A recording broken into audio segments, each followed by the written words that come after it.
আসসালামু আলাইকুম ভিউয়ার্স, কেমন আছেন সবাই? আশা করি সবাই ভালোই আছেন। কুকিং ক্লাসে আজকের পর্বে আপনাদেরকে দেখাবো কিভাবে কালাভুনা রান্না করতে হয়।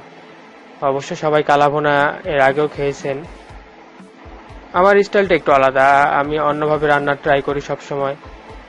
আর আপনারা দেখুন কিভাবে কালাভুনা তৈরি করতে হয়। রেসিপির উপকরণগুলো আমি রেসিপির মধ্যেই দিয়ে দিয়েছি। আর কালাভুনা করার জন্য যেটা আমি ব্যবহার করছি সেটা হচ্ছে যে কালাভুনার স্পেশাল মশলা, যেটা আমি ডিসক্রিপশন বক্সে দিয়ে দিয়েছি। আপনারা চেক করে নেবেন কিভাবে কালাভুনা মশলা তৈরি করতে হয়। প্রথমেই আমরা কড়াইতে পরিমাণ মতো সরিষার তেল এবং পরিমাণ মতো সয়াবিন তেল নিয়েছি। কড়াইটা অবশ্যই গরম হতে হবে। গরম করার পরে আপনি সরিষার তেল এবং সয়াবিন তেল পরিমাণ মতো দিয়ে দিবেন। পরিমাণটা হচ্ছে আপনার সয়াবিন তেল 150 গ্রাম আর সরিষার তেল হচ্ছে 50 গ্রাম। তেলটা গরম হয়ে আসলে তাতে গরম মশলা যেমন দারচিনি 3-4টা আর এলাচ হচ্ছে 6-7টা এলাচ দিতে পারেন।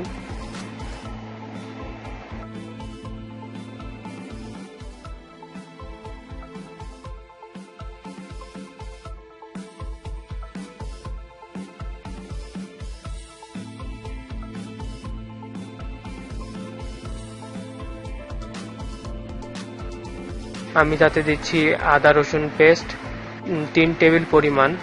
আদা রসুন পেস্ট একসাথে মিক্স করা 3 টেবিল পরিমাণে আদা রসুন পেস্ট দিয়েছি। তাতে দিয়েছি আমরা জিরে বাটা 1.5 চা চামচ পরিমাণ জিরে বাটা, এবং মশলাগুলোকে ভালোভাবে নাড়তে হবে। মশলাগুলো যেন পুড়ে না যায় সেদিকে অবশ্যই লক্ষ্য রাখতে হবে। এই জন্য চুলার আঁচ কমিয়ে দিতে হবে। এখন আমি এতে দিয়ে দিচ্ছি পরিমাণ মতো লবণ,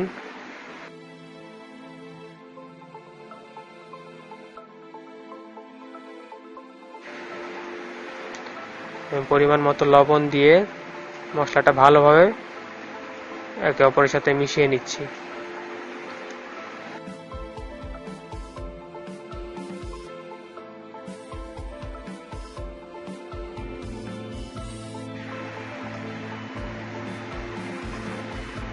এক চা চামচ হলুদের গুঁড়ো,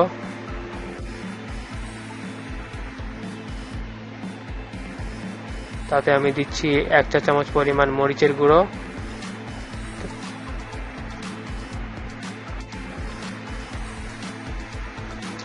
1 চা চামচ ধনিয়া গুঁড়ো। মশলাগুলো সবগুলো দেওয়ার পর ভালোভাবে মেশাতে হবে।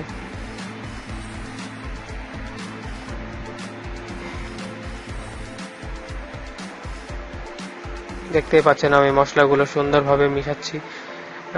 অবশ্যই মশলাগুলো মেশানোর সময় চুলার আঁচটা কমিয়ে দিবেন, না হলে মশলা পুড়ে যাওয়ার সম্ভাবনা থাকে। আমি এখানে পরিমাণ মতো তেল দিচ্ছি। আমি আবার তেল দিলাম হচ্ছে 100 গ্রাম পরিমাণের।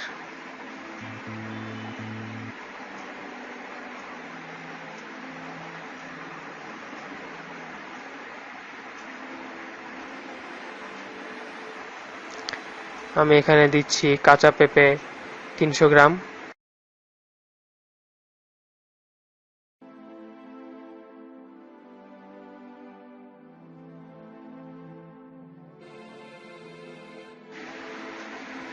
আমি কাঁচা পেঁপেটা এখানে বেটে নিয়েছি। আপনারা চাইলে সেটা পাটাতেও বেটে নিতে পারেন বা ব্লেন্ডারেও ব্লেন্ড করে নিতে পারেন।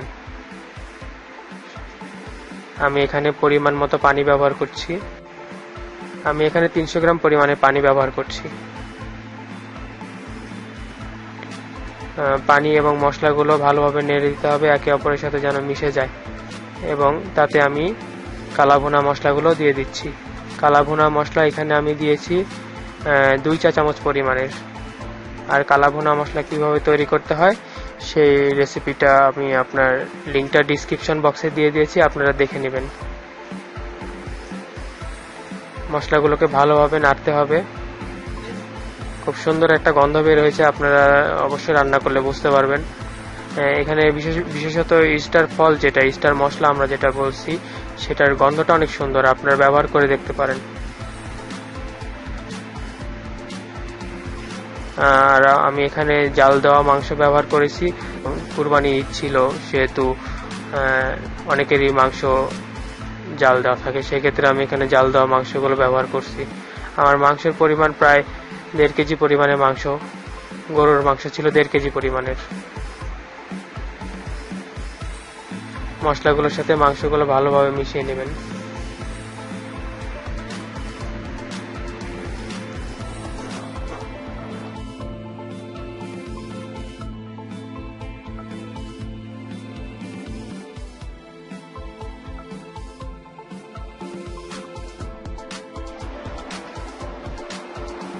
এবং মাংসগুলো দেওয়ার পর অবশ্যই ভালোভাবে নাড়াচাড়া করে দেবেন, যেন মাংসগুলোর গায়ে মশলা লেগে যায়।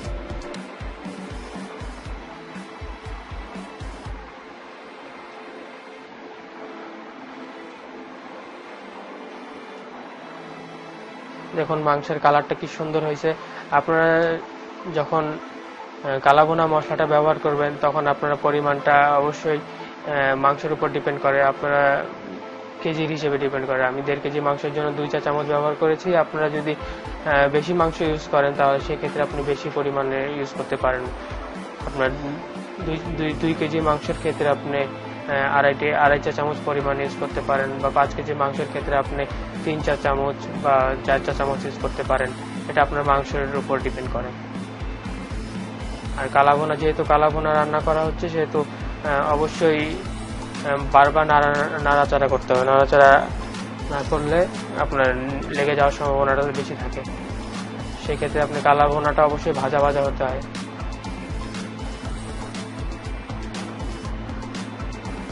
দেখুন আমি আমার রেসিপিটা আমি রান্না করছি কালাভুনা। এখানে আমি কিছুক্ষণ পরপরই মাংসটা নেড়ে দিচ্ছি।